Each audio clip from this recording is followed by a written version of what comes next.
business. Section 12, subsection A provides that every partner has the right to be involved in the conduct of the firm's business, and all partners have the right to manage the firm's business. Second is right to express opinion.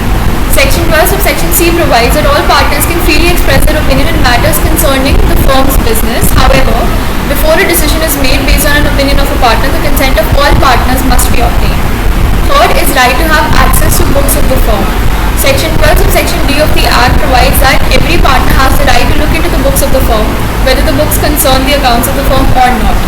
Fourth would be right to profit. As per Section 13 subsection B, all partners must equally share profits earned through the business.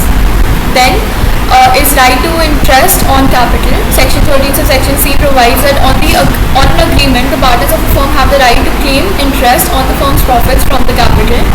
Next is right to interest on advances made by partners. In some cases, the firm may need extra money apart from the capital. In such cases, a partner may make advances to the firm and he may also claim interest on such advances. Next would be right to indemnity. Section 13 subsection E of the Act provides that a partner may make some payments and incur liabilities while acting on behalf of the firm. The firm shall indemnify a partner in respect of such payments and liabilities, whether it was made in ordinary course of business or in emergency. Next is right to dissolve the partnership. Section 44 provides that a partner has the right to file a suit to dissolve the partnership. And there are several grounds for dissolution of a partnership firm that we can discuss later.